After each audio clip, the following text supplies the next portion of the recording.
નમસ્કાર વહાલા વિદ્યાર્થી મિત્રો, હું છું હિનલ જોગાણી. આપની પોતાની યુટ્યુબ ચેનલ ઓશન જ્ઞાન લાઈવ પર આપ સર્વ વિદ્યાર્થી મિત્રોનું હાર્દિક સ્વાગત કરું છું.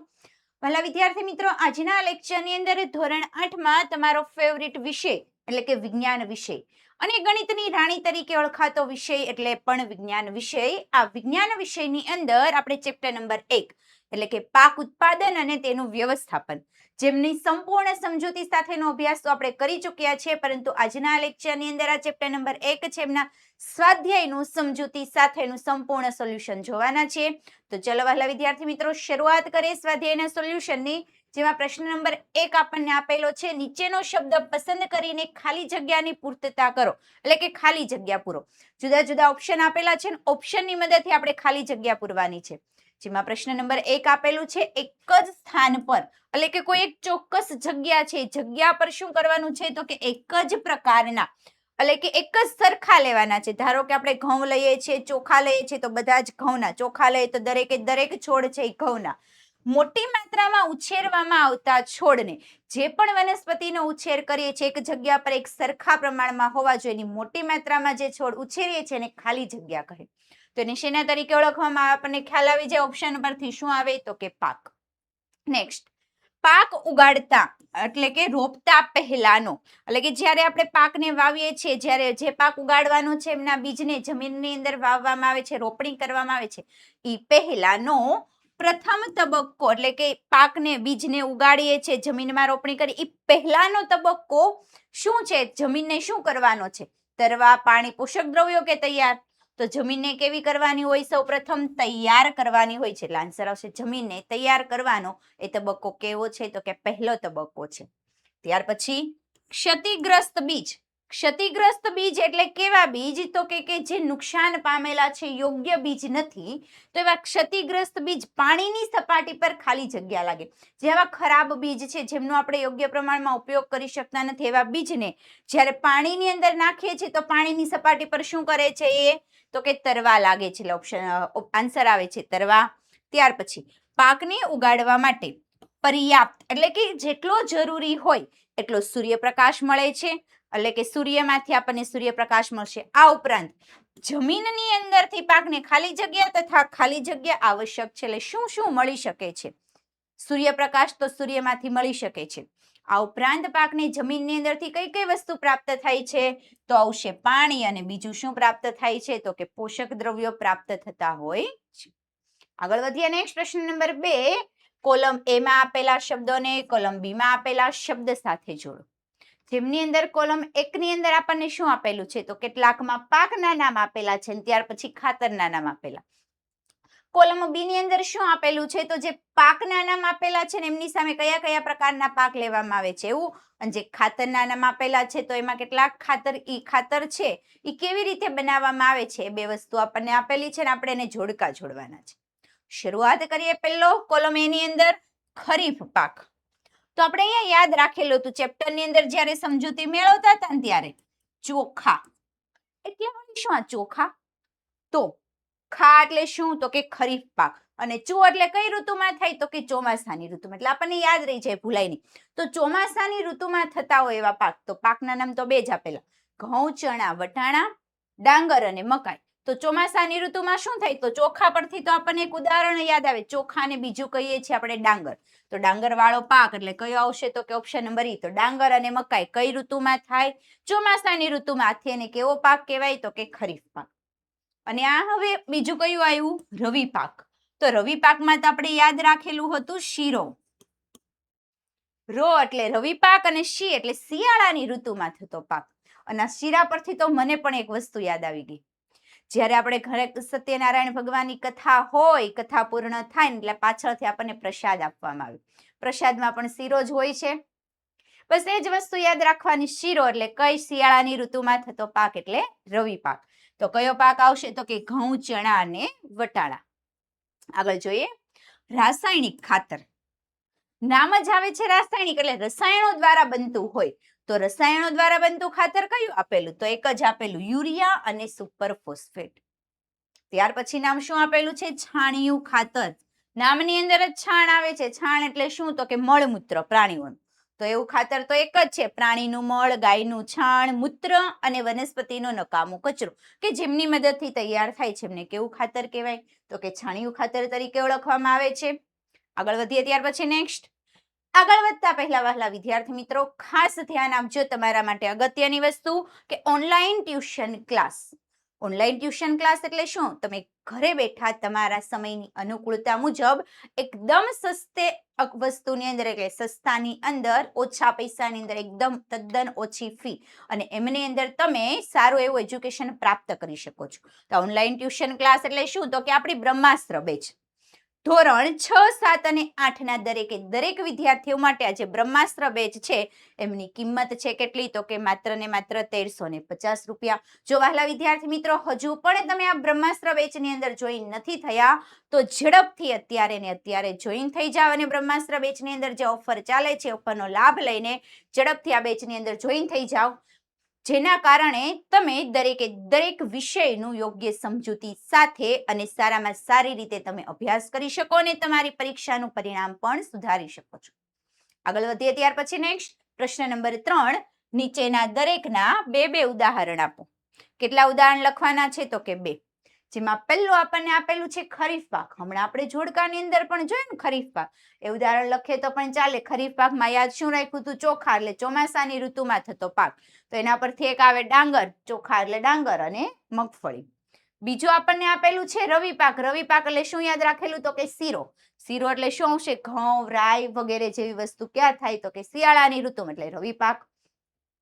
આગળ વધીએ નેક્સ્ટ પ્રશ્ન નંબર 4. શું કરવાનું છે? દરેક પર તમારા શબ્દોમાં એક ફકરો લખો.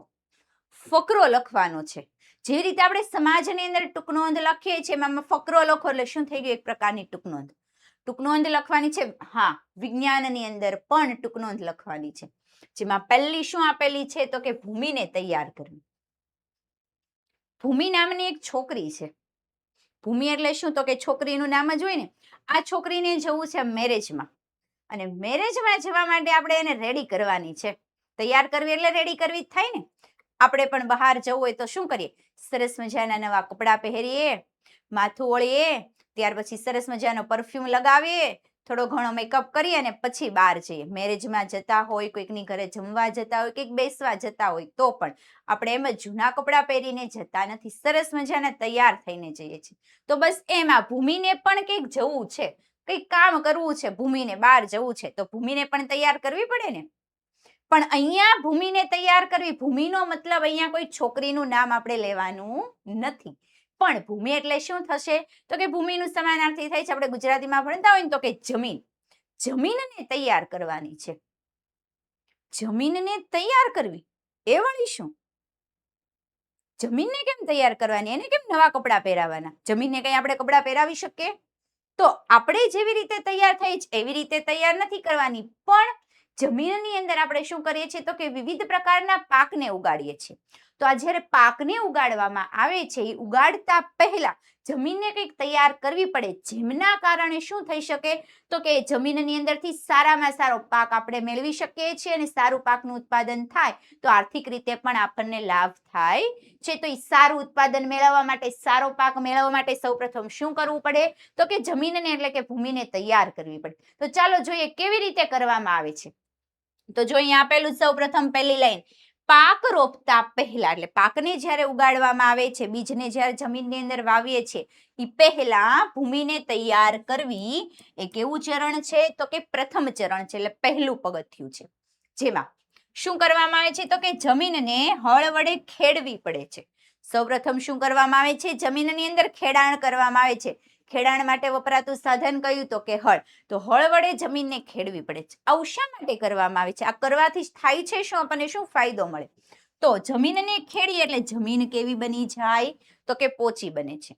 આ ઉપરાંત માટી કેવી થાય છે? તો કે ઉપર નીચે, ઉપરની માટી નીચે જાય, નીચેની માટી ઉપર આવે, ઉપર નીચે માટી થાય એટલે જમીન પોચી બને, ઉપર નીચે થાય છે. આ ઉપરાંત તેના લીધે ઉપર નીચે માટી થાય છે, પરિણામે શું થાય છે તો કે પાક જે આપણે ઉગાડીએ છીએ પાકના મૂળ જમીનમાં ઊંડે સુધી જાય, પોચી બની ગઈ હોય તો દૂર સુધી પાકના મૂળ ફેલાઈ શકે છે, એટલે ઊંડે સુધી જઈ શકે છે અને મૂળને શ્વસન કરવામાં મદદ મળે છે. ઊંડે સુધી જાય એટલે ઊંડેથી પાણી પણ ગ્રહણ કરે છે ને વિવિધ પ્રકારના પોષક તત્વો જે નીચે હોય છે એમને પણ એ વનસ્પતિ પ્રાપ્ત કરી શકે છે. બીજું, પોચી માટીમાં એટલે કે પોચી માટીવાળી જમીનમાં શું થાય તો કે અળસિયા અને સૂક્ષ્મ જીવોની વૃદ્ધિમાં સહાય કરે એટલે કે મદદ કરે છે. અળસિયા અને જે બીજા સૂક્ષ્મ જીવો છે એમની વૃદ્ધિ થાય, પરિણામે જમીનની અંદર ઘણા બધા પોષક તત્વો પણ બની શકે છે અને અળસિયાને તો શું કહેવામાં આવે છે તો કે ખેડૂતના મિત્ર તરીકે ઓળખવામાં આવે છે. બીજું, જમીન પોચી હોય તો જ અળસિયા રહી શકે, નહીંતર જીવી શકતા નથી. ચલો આપણે ખેડાણ તો કરી દીધું. આ ઉપરાંત બીજું શું કરવાનું તો સેન્દ્રિય દ્રવ્યોને જમીનમાં ઉમેરવામાં આવે. અળસિયા અને સૂક્ષ્મજીવો શું કરે છે તો કે જે સેન્દ્રિય પદાર્થો છે શું કરે છે તો કે જમીનમાં ઉમેરે છે. આ ઉપરાંત ખેતરમાં બીજું શું હોય તો કે માટીના ઢેફા, નાના મોટા ઢેફા જે માટીના હોય છે એને શું કરવામાં આવે તો કે સમારની મદદથી ભાંગીને નાના બનાવી શકાય છે. ખેડાણ થઈ જાય. ઉપરાંત બીજું શું કરવામાં આવે તો અમુક વખત જ્યારે હળ ચલાવવામાં આવે તો નીચેથી માટી ઉપર આવે તો મોટા ઢેફા આવી ગયા હોય, તો આવી અસમતલ જમીનમાં આપણે યોગ્ય રીતે પાક ઉછેરી શકતા નથી. તો યોગ્ય પાક ઉછેરવા માટે શું કરવામાં આવે છે તો કે આ જે મોટા ઢેફા છે ને સમાર નામના સાધનની મદદથી નાના ટુકડામાં વિભાજન કરવામાં આવે છે, જેનાથી શું થાય છે તો કે જમીન સમથળ બની જાય છે, એટલે સમતલ જેવી બની જાય છે, એક સમાન બની જાય છે. સમથળ જમીન પર વાવણી અને સિંચાઈ માટે આવશ્યક છે. વાવણી કરવી એટલે કે બીજની રોપણી કરવી અને સિંચાઈ કરવી એટલે કે પાક જે ઉગેલો છે એમને યોગ્ય પ્રમાણમાં પાણી પહોંચાડવું, એમના માટે આ જમીન કેવી છે તો કે જરૂરી છે.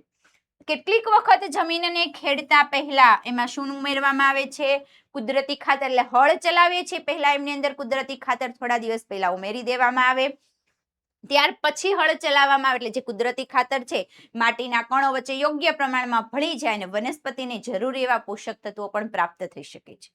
વળી જમીનમાં બીજ રોપતા પહેલા જમીનને પાણી પણ આપવામાં આવે છે. બીજની રોપણી કરી એની પહેલા પાણી આપી દે, પાણી આપે એટલે જમીન થોડી જેટલી હળ ચલાવી અને ઉપર નીચે માટી થઈ જાય અને એમાં પાણી આપે એટલે જમીન કેવી થઈ જાય તો કે પોચી થઈ જાય છે. ત્યારબાદ આ રીતે તૈયાર કરેલી જમીન વાવણી માટે કેવી છે તો કે યોગ્ય બને છે. આવી રીતે જે જમીન આપણે તૈયાર કરેલી છે એ વાવણી માટે યોગ્ય બને છે, એટલે ભૂમિ કેવી થઈ ગઈ તૈયાર, એટલે જમીનને આપણે બીજની રોપણી માટે તૈયાર કરી દીધેલી છે, જે આપણું પ્રથમ ચરણ હતું.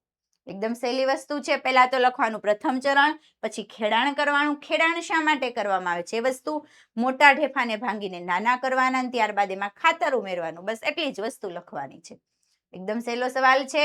ત્યાર પછી આગળ જોઈએ નેક્સ્ટ પ્રશ્ન નંબર 2, જેમાં શું આપેલું છે તો કે રોપણી. રોપણી એટલે શું તો કે પાકને વાવવાનો કામ. રોપણી એટલે કે વાવણી જે પાક ઉત્પાદનનો સૌથી મહત્વનો તબક્કો છે, એટલે સૌથી અગત્યનો, જેમાં વાવણી પહેલા સારી ગુણવત્તાવાળા બીજની પસંદગી કરવામાં આવે છે. એટલે કે બીજને રોપીએ છીએ પહેલા આપણે એની પસંદગી કરવી જોઈએ. જો બીજ સારા લીધેલા હશે તો જ આપણે જે બીજને રોપીએ છીએ એમાંથી પાક ઉત્પાદન મળે છે સારું મળે. બીજ જ સારા નહીં હોય તો એમની અંદરથી આપણે સારું પાક ઉત્પાદન મેળવી શકતા નથી. માટે પહેલા એમની પસંદગી કરવાની. કેવા? ઉત્તમ ગુણવત્તાવાળા, એટલે કે સારી ગુણવત્તાવાળા બીજ કેવો આપે તો કે સ્વસ્થ અને તંદુરસ્ત હોય છે, જેનાથી ખેડૂતને સારી ઉપજ પ્રાપ્ત કરવા માટે સારી ઉપજ પ્રાપ્ત કરવા માટે શું કરે છે તો કે બીજની પસંદગીને પ્રાથમિકતા આપે છે. પરિણામે પરંપરાગત રીતે બીજની વાવણી કરવા માટે વાપરવામાં આવતું ઓજાર ગળણી આકારનું હતું, એટલે કદાચ આવી રીતનું હતું. પહેલાના સમયમાં જે ખેડૂતો બીજની રોપણી કરવા માટે સાધન વાપરતા એ આવા આકારનું હતું, જેમને ઓળખવામાં આવતું હતું ઓરણી તરીકે. આ બીજને ગળણીની અંદર નાખવાથી ધારદાર અણીવાળા છેડાયુક્ત 2 કે 3 પાઇપમાંથી પસાર થતા હતા. પછી આની સાથે જુદી જુદી આવી રીતની પાઇપ જોડેલી હોય અને ઉપરથી આપણે બીજને જેવા અંદર નાખીએ છીએ, અહીંથી નાખવામાં આવે છે તો જુદી જુદી પાઇપમાંથી શું થાય છે તો કે બીજ પસાર થાય છે અને ત્યાંના છેડાઓ માટીમાં ખૂંપીને બીજનું સ્થાપન કરે છે, એટલે જમીનની અંદર બીજની રોપણી કરતા હોય છે. ત્યારબાદ આજના જમાનામાં ટ્રેક્ટર દ્વારા સંચાલિત પહેલા તો શેની મદદથી? ઓળણીની મદદથી કરતા, પરંતુ આજનો આધુનિક સમય આવી ગયો. આધુનિક સમયમાં વિવિધ પ્રકારના સાધનોની શોધ થઈ. એટલે કયું સાધન? તો કે ટ્રેક્ટર દ્વારા સંચાલિત. ટ્રેક્ટરની મદદથી જે સાધનની મદદથી વાવવામાં આવે છે એ સાધનને કહેવાય વાવણિયા, અથવા તો ઇંગ્લિશમાં એનું નામ છે, એમને કહેવામાં આવે છે સીડ ડ્રીલ. સીડ ડ્રીલનો ઉપયોગ થાય છે. તેના દ્વારા બીજમાં સમાન અંતર અને સમાન ઊંડાઈ બની રહે છે. એટલે કે એક સમાન અંતર અને સમાન ઊંડાઈ બીજને આપણે રોપણી કરી શકીએ છીએ. વળી બીજ ક્યાં ઢંકાયેલું રહે છે? તો કે માટીની અંદર ઢંકાયેલું રહે છે, જેના કારણે સીડ ડ્રીલ દ્વારા રોપણી કરવામાં આવે તો આપણો સમય અને આપણી મહેનત બંનેનો બચાવ થાય છે. આપણે ઓછા સમયમાં વધારે કામ કરી શકીએ છીએ અને આપણે મહેનત પણ ઓછી કરવી પડે છે અને કામ પણ કેવું થાય છે? તો કે સારું થતું હોય છે. આગળ વધીએ. નેક્સ્ટ ટૂંક નોંધ. નવો ફકરો શું લખવાનો છે? તો કે નિંદામણ. શબ્દની અંદર બે વસ્તુ રહેલી છે, નિંદણ પ્લસ મણ, એટલે કે નિંદામણ. તો આ નિંદણ શબ્દ એટલે શું? નિંદણ કોને કહેવાય? પહેલા એ સમજીએ. તો નિંદણ એટલે શું? તો આપણે જે પાક ઉગાડેલો છે, બીજની રોપણી કરેલી છે, એ પાક, બીજ વાવેલું છે, એમની સાથે કંઈક બીજો પાક ઉગી નીકળે છે, અને જે ઉગી નીકળે છે જે આપણને કશું જ જરૂર નથી, એવા અનિચ્છનીય, કે જેમની આપણને કશું જરૂર નથી, એવા અનિચ્છનીય પાકને શું કહેવામાં આવે છે? તો કે નિંદણ તરીકે ઓળખવામાં આવે છે. તો આ જે નિંદણ આપણે ઉગાડેલું છે, જાતે ઉગેલું છે, જેની જરૂર નથી, એવા નિંદણને દૂર કરવાની ક્રિયાને શેના તરીકે ઓળખવામાં આવે છે? તો કે નિંદામણ કહે છે. નિંદણને દૂર કરવું આવશ્યક છે, એટલે કે ખૂબ જ જરૂરી છે. શા માટે? તો કે ખેડૂત નિંદણને દૂર કરવા માટે વિભિન્ન પદ્ધતિઓ અપનાવે છે, એટલે કે અલગ અલગ પ્રકારની પદ્ધતિઓનો ઉપયોગ કરે છે. જેમાં શું કરે છે? તો કંઈક સાદું ઓજાર વાપરે છે, સામાન્ય ઓજાર, એમને કહેવામાં આવે છે ખુરપી. આ ઉપરાંત સમયાંતરે ખુરપી વડે નિંદણને જમીનની નજીકથી કાપવામાં આવે છે. ખુરપીની મદદથી શું કરવામાં આવે છે? તો કે જમીનની નજીકથી જે પાક છે એને શું કરવામાં આવે? કાપી દેવામાં આવે. આ ઉપરાંત કેટલીક વાર હાથ વડે નિંદણને મૂળ સહિત ઉખેડી લેવામાં આવે છે. અમુક વખત હાથની મદદથી ખેંચી લેવામાં આવે, મૂળ સહિત આપણે ઉખેડી દઈએ છીએ. બીજું, પાકને જ્યારે ઉગાડીએ છીએ પહેલા ખેતરમાં ખેડ દ્વારા, એટલે કે હળ ચલાવીએ છીએ, હળની મદદથી પણ નિંદણને દૂર કરવામાં સહાયતા મળે છે, એટલે કે આપણને મદદ થાય છે. પરિણામે નિંદણ કેવું થાય છે? કે તો નિંદણ છે એ ઉખડી જાય છે. ઉખડી જાય ત્યાર પછી શું થાય છે? તો કે સુકાઈ જાય છે અને અંતે એનો નાશ થઈ જાય, એટલે મરી જાય છે. એનો નાશ થઈ જાય પછી ક્યાં જાય? તો કે જમીનની માટીમાં ભળી જાય, એટલે ફરી પાછા જમીનની અંદર પોષક દ્રવ્યોનું ઉમેરણ થઈ ગયું, આથી વનસ્પતિને જરૂરી એવા પોષક દ્રવ્યો ફરી પાછા પ્રાપ્ત થાય છે. આ ઉપરાંત વાવણીમાં વાવણિયાના ઉપયોગ વખતે પણ નિંદણ થાય છે. નિંદણને અમુક વખત શું કરવામાં આવે છે? તો કે રસાયણોની મદદથી પણ દૂર કરવામાં આવે છે. જે રસાયણોને ઓળખવામાં આવે છે નિંદણનાશક તરીકે. એમાં સૌથી વધારે વપરાતું નિંદણનાશક રસાયણ છે 2,4-D. ખેતરમાં તેનો જ્યારે છંટકાવ કરવામાં આવે છે, પરિણામે શું થાય છે? તો કે નિંદણનો નાશ થાય. હવે આપણને સૌથી મોટો પ્રશ્ન થાય કે જ્યારે આપણે રસાયણોનો છંટકાવ કરીએ છીએ, નિંદણનો તો નાશ થાય, નિંદણ એક વનસ્પતિ છે ને આપણો પાક એ વનસ્પતિ છે, તો આ નિંદણનાશકનો છંટકાવ કરીએ છીએ તો એ જે છંટકાવ કરવામાં આવે તો આપણી વનસ્પતિ ઉપર પણ એ રસાયણ પડે છે, તો શું એનાથી વનસ્પતિને નુકસાન થાય? વનસ્પતિનો નાશ થાય? તો એ જ વસ્તુ આપેલી છે એનાથી મુખ્ય પાકની, એટલે કે જે આપણે જરૂરી વનસ્પતિ છે, જે પાક ઉગાડેલો છે, એમને કશું જ થતું નથી, એટલે એને નુકસાન થતું નથી. માત્ર ને માત્ર શું થાય છે? નિંદણનાશકને શેની અંદર ભેળવવામાં આવે? તો કે પાણીની અંદર ભેળવીને છંટકાવ કરવામાં આવે છે. પરિણામે માત્ર ને માત્ર નિંદણ જ દૂર થાય છે, પાકને કોઈ નુકસાન થતું નથી. આગળ જોઈએ ત્યાર પછી નેક્સ્ટ નોંધ શું આવે છે? તો કે થ્રેસિંગ કોને કહેવાય? તો પાક જ્યારે પૂર્ણ પરિપક્વ થઈ જાય, એટલે કે યોગ્ય પ્રમાણમાં તૈયાર થઈ જાય, ત્યારે એની કાપણી અથવા તો લણણી કરવામાં આવે છે. જ્યારે આ કાપણી કરવામાં આવે છે ત્યારે પાકમાં આવેલા બીજ કે દાણા કણસલામાં હોય છે. એની કાપણી કરીએ ત્યારે શું થાય? ધારો કે ઘઉંનો પાક ઉગાડેલો છે, તો જ્યારે ઘઉં વનસ્પતિ ઉપર, પાકની ઉપર તૈયાર થઈ જાય તો આપણે એવું કહીએ ઉપર ડુંડાની અંદર, એટલે કણસલાની અંદર ઘઉંના દાણા હોય, તો એને જ્યારે કાપણી કરીએ ને ત્યારે ઉપરના ડુંડા કાપીને ભેગા કરવામાં આવે કે જેમની અંદર ઘઉંના દાણા રહેલા છે. તો એ કણસલામાં હોય છે. જ્યારે કાપણી કરી લઈએ, કણસલાને દૂર કરી લઈએ, તો એ કણસલામાંથી દાણાને પણ છૂટા પાડવા પડે. તો એ દાણાને જે છૂટા પાડવાની ક્રિયા છે એમને જ શું કહેવાય? તો કે થ્રેસિંગ તરીકે ઓળખવામાં આવે છે. અને આ થ્રેસિંગ માટેનું જે સાધન છે એ સાધનને શું કહેવાય તો કે થ્રેસર કહે છે. ત્યાર પછી લણણી કરવા માટેનું જે સાધન વપરાય છે એમને કહેવાય હાર્વેસ્ટર. લણણી એટલે કાપણી કરવાનું સાધન. કાપણી કરવાનું સાધન હાર્વેસ્ટર અને દાણાને દૂર કરવા માટેનું સાધન એટલે કે થ્રેસર. આ હાર્વેસ્ટર અને થ્રેસર બંનેને ભેગું કરીને એક મશીન બનાવવામાં આવે છે જેમને કહેવાય છે કમ્બાઈન મશીન. ભેગું કરવું એટલે કમ્બાઈન કરવું, તો એનું નામ શું આપેલું છે? Combine machine. જેના દ્વારા બે કામ એક સાથે થાય. એક તો લણણી એટલે કાપણી કરી શકાય છે અને દાણાને પણ છૂટા પાડી શકાય છે. આ કમ્બાઈન મશીન દ્વારા જ્યારે દાણાને છૂટા પાડવામાં આવે છે તો બે કામ સાથે થાય છે એટલે સમય અને મહેનતની પણ શું થાય છે તો કે બચાવ થતો હોય છે. આગળ જોઈએ ત્યાર પછી નેક્સ્ટ પ્રશ્ન 5 સમજાવવાનું છે. શું કૃત્રિમ ખાતર કુદરતી ખાતરથી અલગ છે? આપણે એવું કહીએ છીએ કે કૃત્રિમ ખાતર અને કુદરતી ખાતર અલગ છે, પણ કઈ રીતે? તો આપણને નામ પરથી જ ખબર પડે. કૃત્રિમ એટલે માનવ દ્વારા બનાવવામાં આવેલું છે, વિવિધ રસાયણો દ્વારા ફેક્ટરીની અંદર બને છે. જ્યારે કુદરતી ખાતર કેવું છે તો કે ખેતરમાં બનાવવામાં આવે છે અથવા તો ઘરે બનાવવામાં છે. કેવી રીતે? તો પ્રાણીઓના મળમૂત્ર છે, છાણ છે, વગેરે વસ્તુમાંથી બનાવવામાં આવે છે. આ રીતે બંને અલગ કઈ કઈ રીતે પડે છે, કેટલી બાબતોમાં એ જોવાનું છે. તો ચાલો જોઈએ આપણે. તો પહેલું છે કૃત્રિમ ખાતર શું છે તો કે રાસાયણિક પદાર્થ છે. જ્યારે કુદરતી ખાતર શું છે તો કે સેન્દ્રિય પદાર્થો છે. તે કાર્બનિક પદાર્થોમાંથી બનાવવામાં આવે છે. આ ઉપરાંત કૃત્રિમ ખાતરનું નિર્માણ ક્યાં થાય તો કે કારખાનામાં થાય છે. જ્યારે કુદરતી ખાતરનું નિર્માણ ખેતરમાં અથવા તો ઘર આંગણે બનાવી શકાય છે, એટલે ઘરની અંદર આપણે બનાવી શકીએ છીએ. આગળ જોઈએ નેક્સ્ટ.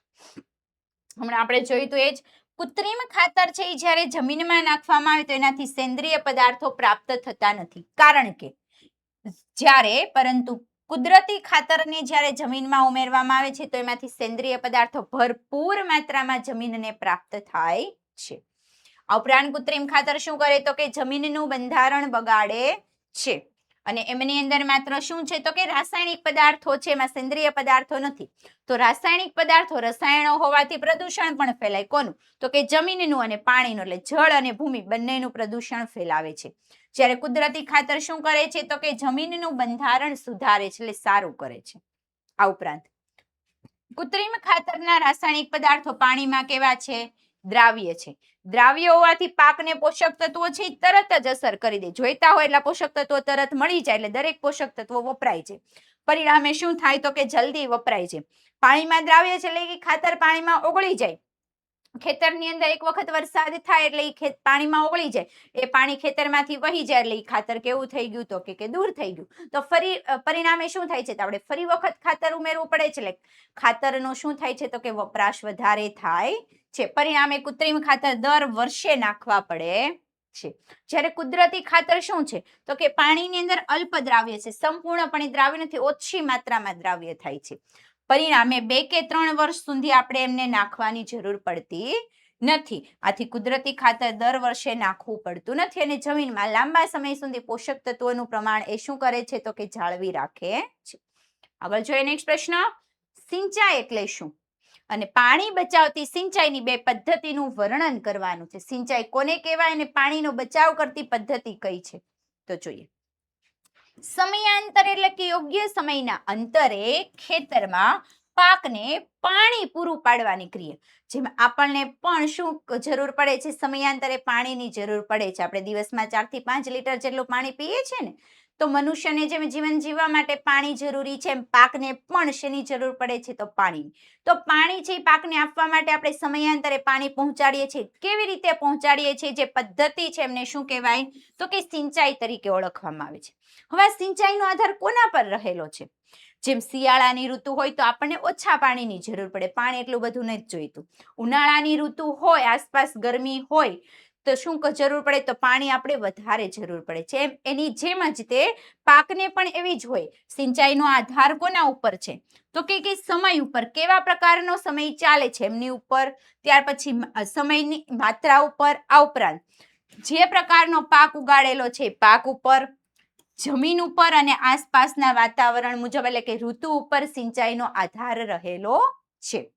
સિંચાઈની પરંપરાગત રીતો જે પહેલાના સમયમાંથી જે સિંચાઈની રીતો વપરાતી હતી એ રીતોમાં શું હતું તો કે પાણી વધારે પ્રમાણમાં વપરાતું હતું, પરંતુ તેમાં શું થતું હતો તો કે પાણીનો વ્યય એટલે પાણીનો બગાડ થતો હતો.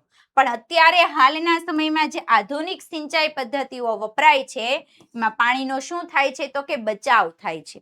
અને આધુનિક સમયમાં પાણીનો બચાવ કરતી એવી સિંચાઈ પદ્ધતિ કેટલી છે તો કે બે સિંચાઈ પદ્ધતિ છે, જેમાં એકનું નામ છે ફુવારા પદ્ધતિ અને બીજીનું નામ શું છે તો કે ટપક પદ્ધતિ છે. આગળ જોઈએ ત્યાર પછી નેક્સ્ટ, ફુવારા પદ્ધતિ એટલે શું તો પાણીનો કરકસરપૂર્વક ઉપયોગ કરવા માટે શું થાય છે તો કે આ પદ્ધતિનો ઉપયોગ થાય છે. તેનો ઉપયોગ અસમતલ ભૂમિમાં એટલે કે જે ભૂમિ એકદમ સમથળ કરેલી નથી એવી અસમતલ ભૂમિમાં સિંચાઈ કરવા માટે વપરાય છે. ત્યાર પછી ફુવારા પદ્ધતિમાં ખેતરમાં મુખ્ય પાઇપ સાથે બીજી નાની પાઇપો જોડીને થોડા અંતરે શું જોડવામાં આવે છે તો કે ફુવારા. એક મુખ્ય પાઇપ છે ને એની અંદરથી શું થોડા અંતરે ફુવારા જોડી દેવામાં આવે છે, જેમાં ઊંચી ટાંકી અથવા તો પંપ દ્વારા મુખ્ય પાઇપમાં દબાણપૂર્વક પાણી પસાર કરવામાં આવે છે. એટલે કે મુખ્ય પાઇપની અંદર શું કરીએ છીએ તો કે દબાણપૂર્વક વધારે પ્રેશરથી શું કરીએ છીએ પાણી પસાર કરીએ છીએ, જેમના કારણે ફુવારા મારફતે વરસાદની જેમ પાણી પાકને મળી શકે છે. ફુવારો થાય ને આજુબાજુ શું થાય તો દરેક પાકને છે એ પાણી પ્રાપ્ત થઈ શકે છે. પાણી દ્વારા પોષક તત્વો તેમજ જંતુનાશકોનો છંટકાવ પણ આ પદ્ધતિથી આપણે કરી શકાય છે. જે પાણી છે એમની અંદર જંતુનાશક દવા પણ ઓગાળી શકીએ છીએ અને વિવિધ પ્રકારના પોષક તત્વો એમાં ઉમેરીને એમનો પણ દરેક પાક સુધી પહોંચાડી શકે છે. આ પદ્ધતિથી માનવ શ્રમની એટલે કે માનવના મહેનતની તેમજ પાણીની બચત થઈ શકે છે. અને આ પદ્ધતિ સર્વશ્રેષ્ઠ કયા વિસ્તારમાં છે તો કે રેતાળ જમીન માટે તો સૌથી વધારે ઉપયોગી છે. ટપક પદ્ધતિ, જેમાં શું કરવામાં આવે છે તો છોડને ટીપે ટીપે પાણી પૂરું પાડવાની પદ્ધતિને શું કહેવાય તો ટપક પદ્ધતિ. ટપકની અંદર જ નામ રહેલું છે. કેવી રીતે તો કે ટીપે ટીપે ટીપા સ્વરૂપે પાણી આપવાનું છે. કેવી રીતે કરવામાં આવે છે તો એમની અંદર એક ઊંચી ટાંકીમાં ભરેલું પાણી અથવા તો પંપ દ્વારા દબાણ આપીને મુખ્ય પાઇપ દ્વારા એટલે કે ટાંકી હોય છે એમની અંદર શું ભરેલું હોય છે તો કે પાણી, એમાંથી દબાણપૂર્વક શું કરવામાં આવે છે તો કે મુખ્ય પાઇપની મદદથી પાણીને ખેતરની અંદર લાવવામાં આવે છે.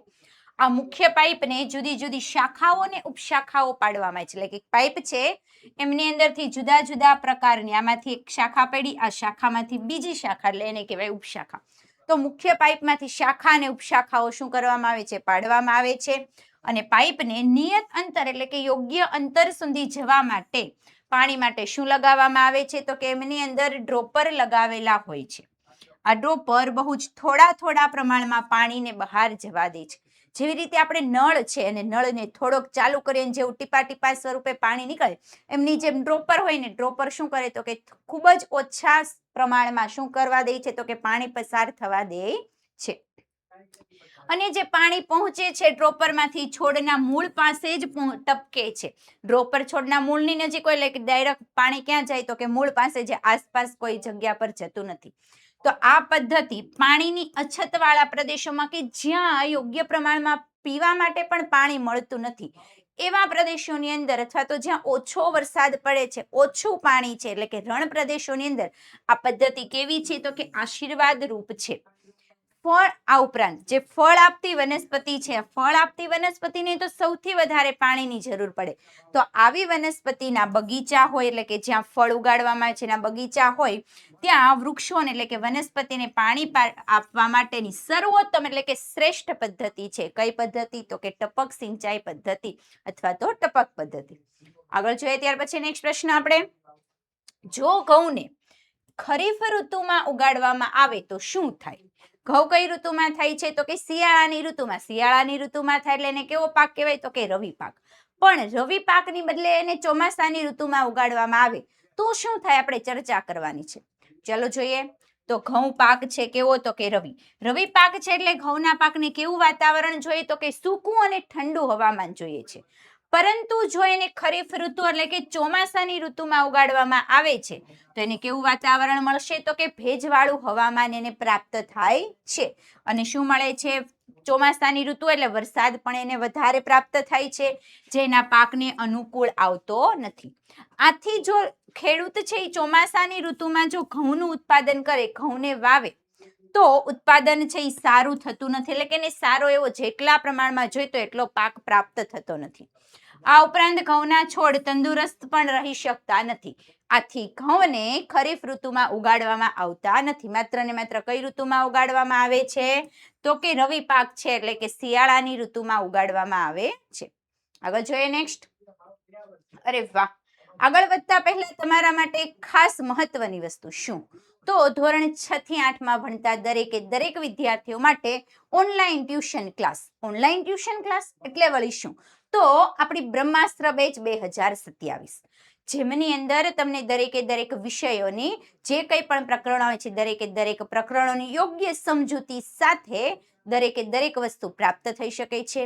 આ ઉપરાંત સ્વાધ્યાયનું સોલ્યુશન, આ ઉપરાંત સ્વઅધ્યયન પોથીનું સોલ્યુશન, ગાલા સ્વાધ્યાય પોથીનું સોલ્યુશન, આ ઉપરાંત તમારી પ્રથમ સત્રાંત પરીક્ષા અને દ્વિતીય સત્રાંત પરીક્ષાની પણ યોગ્ય તૈયારી તમને આ બ્રહ્માસ્ત્ર બેચની અંદર કરાવવામાં છે. તો વહાલા વિદ્યાર્થી મિત્રો, હજુ પણ તમે આ બેચની અંદર જોઈન નથી થયા તો ઝડપથી જોઈન થઈ જાઓ, અને જેમના કારણે બ્રહ્માસ્ત્ર બેચની અંદરથી તમે સારામાં સારો અભ્યાસ કરીને તમારું ધોરણ 6 થી 8નું જે પરિણામ છે એ પરિણામ તમે સુધારી શકો છો. આગળ વધીએ ત્યાર પછી નેક્સ્ટ આપણે પ્રશ્ન નંબર 8, ખેતરમાં સતત પાક ઉગાડવાના લીધે જો વારંવાર આપણે પાક ઉગાડીએ તો જમીન પર કઈ અસર જણાશે સમજાવવાનું છે. તો જમીન પર શું શું થાય છે આપણે સમજૂતી આપવાની છે. તો ચાલો જોઈએ. ખેતરની અંદર જો સતત પાક ઉગાડવામાં આવે તો એમાંથી જે વનસ્પતિને જરૂરી હોય એવા તત્વો એટલે કે પોષક તત્વો એ વનસ્પતિ વાપરી લે એટલે પોષક તત્વો કેવા થઈ જાય? તો કે ઓછા થઈ જાય છે, એમનું પ્રમાણ ઘટી જાય છે. આથી શું થાય છે? તો કે જમીનની ફળદ્રુપતા ઘટે છે, એટલે કે જમીનની ફળદ્રુપતા કેવી થઈ જાય? ઓછી થઈ જાય. આવી જમીનમાં પાક ઉગાડવામાં આવે તો પાક ઓછો થાય છે અને આપણને ઉત્પાદન પણ ઓછું મળે, એટલે નબળો પાક આપણને પ્રાપ્ત થાય છે. આગળ વધીએ ત્યાર પછી નેક્સ્ટ પ્રશ્ન નંબર 9, નીંદણ એટલે શું? આપણે તેનું નિયંત્રણ કેવી રીતે કરી શકીએ છીએ? નીંદણ કોને કહેવાય અને તેનું નિયંત્રણ કેવી રીતે કરવામાં આવે છે? નીંદણ તો આપણે આગળ જોયું હતું ને, જેમાં ફકરો લખવાનો હતો, એટલે ટૂંકનોંધની અંદર નિંદામણ હતું, એની અંદર નીંદણ શબ્દ આવ્યો હતો ત્યારે જોયું હતું કે ખેતરમાં કેટલાક બિનજરૂરી છોડ કુદરતી રીતે પાકની સાથે ઉગી નીકળે, એને કોઈ ઉગાડતું નથી, એની કોઈ પણ ખેડૂત છે એની રોપણી કરતા નથી, છતાં પણ ઉગી નીકળે છે. બિનજરૂરી છે, પોતાની જાતે જ ઉગી નીકળે છે, અથવા તો આપણે એવું કહીએ કે અનિચ્છનીય, એટલે કે આપણી ઈચ્છા વિરુદ્ધ, આપણી ઈચ્છા નથી છતાં પણ ઉગી નીકળે છે એવી વનસ્પતિ, એવા પાક, એમને શું કહેવાય? તો કે નીંદણ. એને દૂર કેવી રીતે કરવામાં આવે છે અને નિયંત્રણ કેવી રીતે કરી શકીએ? તો નીંદણને દૂર કરવાની ક્રિયા છે, ક્રિયાને શું કહેવાય? તો કે નિંદામણ કહે છે, જેને દૂર કરવું ખૂબ જ જરૂરી છે. તો એને દૂર કરવા માટે એક સાધન વપરાય છે, સાધનનું નામ શું છે? તો કે ખુરપી છે. આ ઉપરાંત ખેડૂત છે જ્યારે જમીનને ખેડે છે અને હળ ચલાવે છે તો હળની મદદથી પણ નીંદણ શું થાય છે? નાશ પામે છે. આ ઉપરાંત વધારામાં જ્યારે વાવણી કરવામાં આવે છે, બીજને રોપવામાં આવે છે, ત્યારે વાવણી વખતે પણ વાવણિયા દ્વારા શું થાય છે? તો કે નીંદણ દૂર થાય છે. નીંદણને દૂર કરવા માટે રસાયણ વપરાય છે, રસાયણનું નામ છે 2,4-D રસાયણનો ઉપયોગ થાય છે કે જેમને કહેવામાં આવે છે નીંદણનાશક. તેનો છંટકાવ કરીને નીંદણ પર કરવાથી શું થાય છે? તો કે નીંદણ નાશ પામે છે, અને આજનો છંટકાવ કરીએ તો જે આપણો મુખ્ય પાક છે, મુખ્ય પાકને કોઈ પણ પ્રકારનું છે નુકસાન થતું નથી. આગળ જોઈએ ત્યાર પછી નેક્સ્ટ પ્રશ્ન 10, આપેલા બોક્સને યોગ્ય ક્રમમાં ગોઠવો, એટલે કે આપણને જુદા જુદા ટુકડા આપેલા છે, જેમ ઇંગ્લિશમાં આપણે કહીએ છીએ ને જમ્બલ વર્ડ્સ, એમની જેમ નાના નાના ટુકડા આપેલા છે ને એમને આપણે શું કરવાનું છે? યોગ્ય ક્રમમાં ગોઠવવાના છે. પણ શેના ટુકડા આપેલા છે? તો શેરડીનો પાક તૈયાર કરવાનો છે. આ પાક કેવી રીતે તૈયાર થાય છે એમના માટેના ટુકડા આપેલા. નાના નાના શબ્દોને જોડી નાખો, આપણે વાક્ય તૈયાર કરવાનું છે, એક પદ્ધતિ તૈયાર કરવાની. પહેલા આપેલું છે પાકને ખાંડના કારખાનામાં મોકલવો, ત્યાર પછી સિંચાઈ કરવી, લણણી કરવી એટલે કે કાપણીની પદ્ધતિ, ત્યાર પછી છે રોપણી એટલે કે બીજને વાવવાનું, જમીનને તૈયાર કરવાની, ખેતરને ખેડવાનું અને ખાતર આપવાનું. આ જુદી જુદી 7 રીતો આપેલી છે. આપણે 7 રીતોને ક્રમબદ્ધ રીતે ગોઠવવાની છે. ચાલો જોઈએ સૌપ્રથમ આપણે શું કરીએ છીએ. તો સૌપ્રથમ કરવામાં આવે છે જમીનને તૈયાર. જમીનને તૈયાર કરવાની આપણે ફકરાની અંદર પણ જોયું હતું. જમીન એટલે કે ભૂમિને તૈયાર કરવી કેવું પગથિયું છે, તો કે પ્રથમ તબક્કો છે, પહેલું સોપાન છે. ભૂમિ છે એ સરસ મજાની તૈયાર થઈ જાય. તૈયાર કરવા માટે એમની અંદર હળ ચલાવવામાં આવે એટલે શું કરીએ છીએ, તો કે ખેતરને ખેડવામાં આવે છે. ખેતર ખેડવું, ખેતર ખેડાઈને જમીન તૈયાર થઈ જાય એટલે શું કરવામાં આવે છે, એમાં બીજની રોપણી. ત્યાર પછી રોપણી થઈ જાય એટલે એમને સારો પાક મેળવવા માટે શું આપવામાં આવે છે, ખાતર. ખાતર આપીએ છીએ, સાથે સાથે એને પાણીની જરૂર પડે છે એટલે કઈ પદ્ધતિ અપનાવીએ છીએ, સિંચાઈ. પાક સરસ મજાનો તૈયાર થઈ ગયો એટલે પાકને કાપવામાં આવે છે, કાપણી એટલે કે લણણી કરવામાં આવે છે. આ ઉપરાંત છેલ્લે પાક મળી જાય છે એટલે પાકને શું કરવામાં આવે છે, તો કે ખાંડના કારખાનાની અંદર મોકલવામાં આવે છે. શેરડીનો પાક છે ને ખાંડના કારખાનામાં આપણે મોકલીએ છીએ. બસ આ જુદી જુદી પદ્ધતિઓ દ્વારા શેરડીનો પાક તૈયાર થઈ ગયો. આગળ જોઈએ નેક્સ્ટ. નીચે આપેલા સંકેતોની મદદથી આપેલો શબ્દ કોયડો તેના અંગ્રેજી નામ વડે પૂર્ણ કરો. આપણને અંગ્રેજી નામ આપેલા છે ને આપણે કોયડાને પૂર્ણ કરવાનું છે. આપણે ન્યૂઝપેપરની અંદર જોઈતા હોય ને કે જુદી જુદી પઝલ આપેલી, આડી ચાવીને, ઊભી ચાવીને, એમાં આપણે શબ્દ મૂકીને ખાના પૂરવાના. બસ એ જ વસ્તુ કરવાનું છે. તો પેલા ઊભી ચાવી એટલે ઊભા શબ્દ મૂકવાના છે. પેલો પ્રશ્ન આપેલો છે પાકને પાણી આપવું. પાણી આપવાની ક્રિયાને આપણે ગુજરાતીમાં તો કહીએ છીએ સિંચાઈ, પણ એને શું કહેવાય ઇંગ્લિશમાં, તો કે ઇરિગેશન. બીજું, પાકના દાણાને લાંબા સમય સુધી યોગ્ય સ્થિતિમાં રાખવા એટલે કે જેવા છે એવા એને સાચવી રાખવા. સાચવી રાખવાની ક્રિયા જેમને આપણે શું કહીએ છીએ કે તો કહેવાય છે સ્ટોરેજ. એટલે આન્સર શું આવશે, સ્ટોરેજ. ત્યાર પછી વનસ્પતિ કે જેમને મોટા પાયે ઉછેરવામાં આવે છે, એવી વનસ્પતિ કે એક જ જગ્યા પર એક જ પ્રકારનો પાક મોટા પાયે ઉગાડીએ તો એને શું કહીએ, પાક. એટલે ઇંગ્લિશમાં કહીએ છીએ ક્રોપ. આગળ જોઈએ હવે આડી ચાવી. શું આપેલું છે, તો કે મશીન જે પરિપક્વ પાકને કાપવા માટે વપરાય છે. એટલે પાક તૈયાર થઈ ગયો છે ને કાપવા માટે વપરાય તો એ મશીન કયું આવશે, તો કે હાર્વેસ્ટર. રવિ પાક એક કઠોળ છે. શિયાળાની ઋતુમાં થતો પાક છે કઠોળ. કઠોળમાં આવે છે કયું, તો કે ગ્રામ. ત્યાર પછી ભૂસામાંથી દાણાઓને છૂટા પાડવાની પ્રક્રિયા એટલે આપણે કહીએ છીએ શું, થ્રેસિંગ, જેને ઇંગ્લિશમાં કહેવાય વિનોવિંગ. ત્યાર પછી એને આપણે શું કરવાનું છે, આવો કોયડો આપેલો છે ને એમની અંદર ભરવાનું છે. જો અહીંયા આપ્યું હાર્વેસ્ટર, પછી ગ્રામ અને આ વિનોવિંગ. આ કેવી ચાવી હતી, આડી. ઊભી ચાવીમાં હતું પહેલું ઇરિગેશન, પછી ક્રોપ અને છેલ્લે શું હતું, તો કે સ્ટોરેજ. આવી રીતે જુદા જુદા શબ્દો શબ્દક્રમ પ્રમાણે ગોઠવતા જવાનો અને આપણો કોયડો કેવો થઈ જાય, તો કે તૈયાર. આગળ વધીએ. તો બસ વહાલા વિદ્યાર્થી મિત્રો, આજના લેક્ચરની અંદર આપણે ધોરણ 8ના ચેપ્ટર નંબર 1 પાક ઉત્પાદન અને તેનું વ્યવસ્થાપન જેના સ્વાધ્યાયની સંપૂર્ણ સમજૂતી સાથે આપણે જોઈ ચૂક્યા છે. જો વહાલા વિદ્યાર્થી મિત્રો તમને અમારો આજનો વિડીયો પસંદ આવ્યો હોય તો લાઈક કરો, તમારા જુદા જુદા મિત્રો સુધી શેર કરો અને અમારી યુટ્યુબ ચેનલમાં નવા હોય તો આજે જ ચેનલને સબસ્ક્રાઇબ કરો. અસ્તુ, જય હિન્દ.